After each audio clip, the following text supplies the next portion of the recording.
kami dari kelompok 4 yang akan menceritakan tentang pemberontakan DITII di Sulawesi Selatan yang dipimpin oleh Kahar Muzakar. Pertama-tama kami akan perkenalan diri sendiri. Silakan. Saya Faris Maulana Sandi. Saya Sari Nurmaningsih. Saya Baik Mariatu Supia. Saya Uzil Hartawan. Saya Landu Yazi Surya. Selanjutnya kami akan menceritakan peran masing-masing. Baik, di sini saya akan menjelaskan Kahar Muzakar sebagai ketua dari pemberontakan DITII di Sulawesi Selatan. Kahar Muzakar ini ketua KGSS, Kolonel Gerilya Sulawesi Selatan. Dia adalah dalang dari pemberontakan DITII di Sulawesi Selatan ini. Kahar Muzakar lahir 24 Maret 1921 di Ponrang Nunggu. Anak dari Hajah Kesang dan Marlina. Kahar Muzakar di nama kecilnya yaitu Ladomeng dan nama panjangnya yaitu Abdul Kahar Muzakar yang persis sama dengan guru favoritnya yaitu Abdul Kahar Muzakir.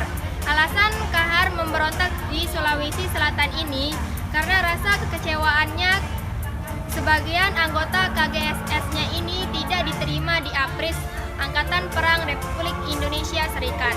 Mereka bilang masuk APRIS harus melalui persyaratan, sehingga Kahar merasa kecewa. Kahar memiliki istri yang bernama Corrie van Steenes. Kahar menikah dengan Corrie van Steenes di Klaten, Jawa Tengah. Corrie adalah support terbaik Kahar Muzakar. Dia selalu mensupport, selalu mendampingi Kahar Muzakar dalam pemberontakan di DITII Sulawesi Selatan ini. Kahar memberontak melalui 2 tahap, yaitu tahap pertama tahun 1950 sampai 1952. Tahap pertama ini didasari oleh ideologi Pancasila. Pemberontakan Kahar Muzakar bergerilya di hutan-hutan sehingga pasukan yang untuk menumpasnya itu sulit menemukan kelompok Kahar Muzakar. Bahkan yang sering menemukan Kahar Muzakar itu anggota sipil. Selain itu, Kahar Muzakar juga membentuk MOMO. Kepanjangan MOMO ini Moment Mobile Commando. Tujuannya dibentuk MOMO ini pasukan gerak cepat dan persenjataannya itu lebih kuat, lebih baik daripada pasukan-pasukan yang lainnya. Kahar memiliki 2 orang kepercayaan, yaitu Bahar Matuliu dan Samsul Bahri. Pasukan MOMO ini ada beberapa macam, yaitu MOMO putih, MOMO merah, hitam, dan hijau.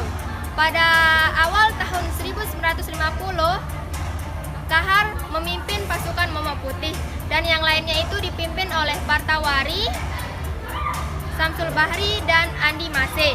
Nah, tahap pemberontakan kedua ini Kahar melakukan di tahun 1953 sampai 1965. Tahap kedua ini adalah lanjutan dari pemberontakan tahap pertama yang didasari oleh ideologi Islam atau bisa disebut juga revolusi Islam.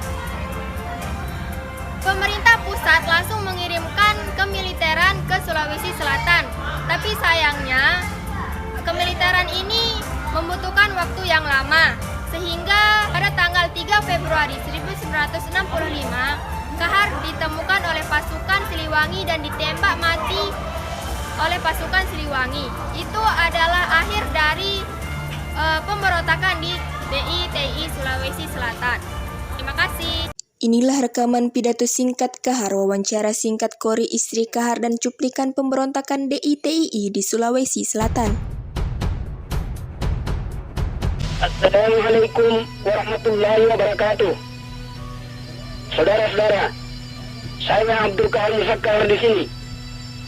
Saudara-saudara, selaku pejabat khalifah dan panglima tertinggi Angkatan Perang Republik Persatuan Islam Indonesia, saya ingin menyampaikan kata-kata salam kecintaan jihad fisabilillah kepada segenap mujahidin Ansarullah dan rakyat di daerah Kombat 1 Dasar negara Pancasila yang ada di muka kita sekarang ini adalah gerak pikiran keduniaan yang akan menyeret dan akan menjerumuskan bangsa kita ke dalam pergaulan hidup hewan yang tidak mengindahkan kehidupan moral, kehidupan rohani. Benar bahwa ketuhanan yang Maha Esa adalah salah satu dasar negara Pancasila. Akan tetapi, sila ketuhanan yang ada di dalam Pancasila itu hanyalah sila politik untuk meninabobokan rakyat beragama di Indonesia yang dijadikan alat propaganda oleh golongan manusia Pancasila untuk mempertuhankan negara Pancasila. Sulawesi khususnya telah dan sedang menghadapi perkembangan organisasi perjuangan dari pasukan-pasukan gerilya, ialah Negara Republik Persatuan Islam Indonesia yang sedang kita garang berdiri tegaknya pada dewasa ini. Dengan kuasa dan kebesaran Allah Subhanahu wa Ta'ala, saya berjanji bahwa saya mengkafirkan diri jika saya akan memajukan tuntutan hukuman kepada segenap yang bersangkutan di luar hak, di luar perkara huruf. Saudara-saudara, camkanlah, insya Allah Tuhan beserta kita. Wassalam. Kori Van Steenus, istri dari Kahar Muzakar, lahir 31 Desember 1922. Menikah dengan Kahar tahun 1947 di Klaten, Jawa Tengah. Sudah ketemu cuci aja. Ayo, kamu harus ikut menguasai cara-cara harta Soekarno. Nama Sutinio muncul di berantakan.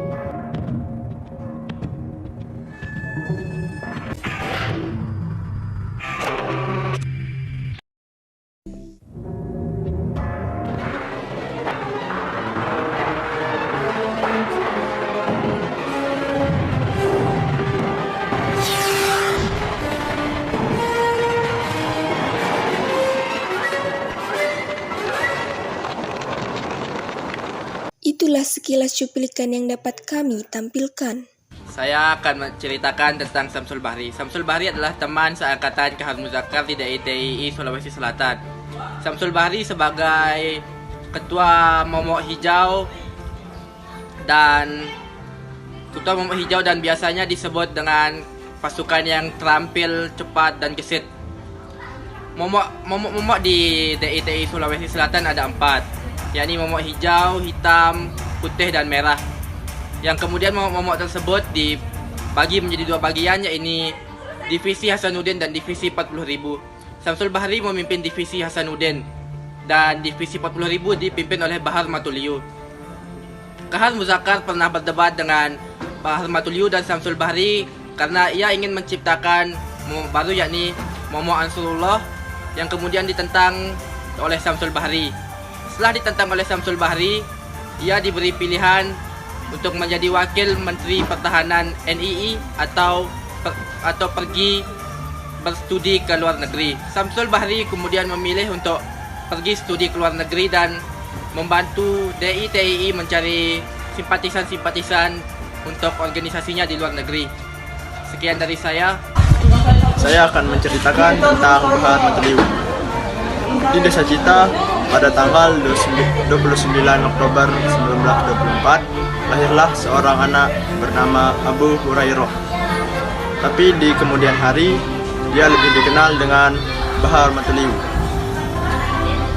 Ketika revolusi kemerdekaan memuncak, Bahar Matuliu mengambil bagian dan memulainya di Jawa.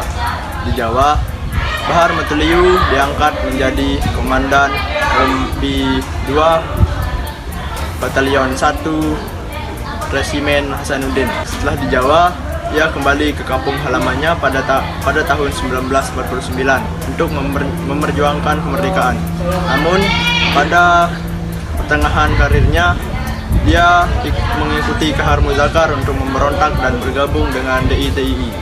Pada akhir perjalanannya, terjadilah perselisihan yang mengakibatkan perang terbuka antara Kahar Muzakar dan Bahar Matuliu. Perselisihan dan perang terbuka itu terjadi karena ada perbedaan pendapat antara Kahar Muzakar dan Bahar Matuliu. Perbedaan pendapatnya tentang kebijakan poligami, pembentukan Momok Ansarullah oleh Kahar Muzakar, dan bergabungnya Permesta ke dalam TII. Di dalam DITII, Bahar Matuliu menjabat sebagai Komandan Divisi KW2 40.000. Saya akan menceritakan tentang perjuangan Usman Balu. Usman Balu atau Semeng lahir pada tahun 1920 di Sindenrang, Rempang, Sulawesi Selatan. Wafat pada tanggal 5 Mei 2006 di usia yang ke-88 tahun. Usman Balu merupakan tokoh dari Sulawesi Selatan. Selain karena keberaniannya melawan penjajah, ia juga dikenal karena memiliki 108 istri. Meski begitu, Usman Balu mempunyai prinsip pantang bercinta atau menggauli wanita sebelum dinikahi. Usman Balu pernah memperjuangkan Republik Persatuan Indonesia, terdiri dari beberapa negara bagian, tapi Bung Karno lebih menghendaki negara kesatuan, sehingga perjuangan Usman Balu mendapat rintangan. Itulah yang membuat Usman Balu bergerilya di hutan selama bertahun-tahun bersama Kahar Muzakar. Usman Balu memutuskan hubungannya bersama Kahar Muzakar karena tidak bersedia mengubah pasukannya menjadi Darul Islam. Terjadi pertentangan antara Usman Balu dan Kahar Muzakar yang puncaknya pada tanggal 14 September 1954 yang berlangsung 3 hari. Baik, di sini saya akan menceritakan peran Andi Suse dalam pemberontakan DITII di Sulawesi Selatan yang dipimpin oleh Kahar Muzakar. Andi Suse lahir di Enrikang, Sulawesi Selatan pada tanggal 15 Maret 1930. Ia berasal dari keluarga yang terpandang, namun dia tetap hidup dalam kesederhanaan dan tidak membeda-bedakan dalam bergaul. Andi Suse walaupun terbilang masih muda, namun dia didukung besar oleh keluarganya untuk ikut berperang dan berpartisipasi dalam berjuang. Sampai dia dikenal sebagai anak yang paling berbakat, pemberani lagi terampil, sehingga dia diangkat menjadi Komandan Laskar Harimau di Indonesia bagian Enrikang bagian utara. Andi Suse walaupun masih muda, dia berperan upaya dalam rekonsiliasi dengan Kahar Muzakar. Pada tanggal 24 Maret 1951 di Makassar, Andi Suse dan pengikut gerilya lainnya dilantik dan ditetapkan menjadi Korps Cadangan Nasional Indonesia yang nantinya sebagai bagian dari Tentara Nasional Indonesia atau TNI. Kemudian Kahar mendirikan TII yang lantas bergabung dengan DI Darul Islam.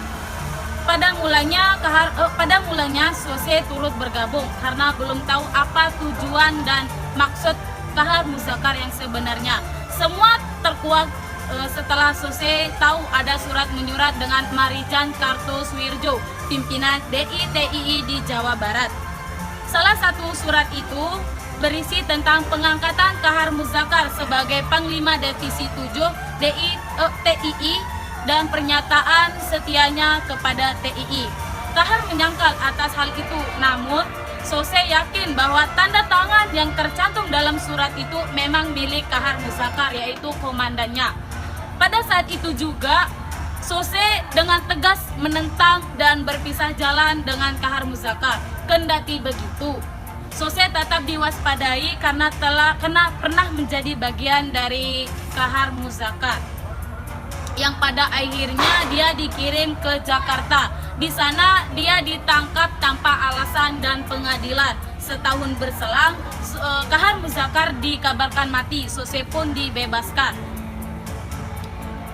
Namun Suse sadar bahwa karirnya di kemiliteran tidak akan pernah berjalan mulus lagi, sehingga ia memutuskan untuk pensiun dan beralih ke ranah lain, yaitu bisnis. Di sana usahanya berjalan mulus sehingga dia berubah menjadi seorang pengusaha yang sukses dan konglomerat. Sebagai konglomerat, Andi Sose tidak pernah lupa untuk bersedekah sehingga dia dikenal sebagai dermawan dan aktif dalam kegiatan sosial dan kemasyarakatan.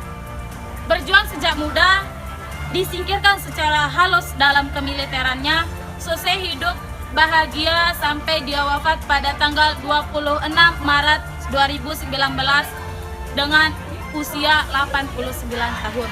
Sekian dari kelompok kami, jika ada kekurangan mohon dimaafkan dan dimaklumi. Wabillahi taufiq wal hidayah. Wassalamualaikum.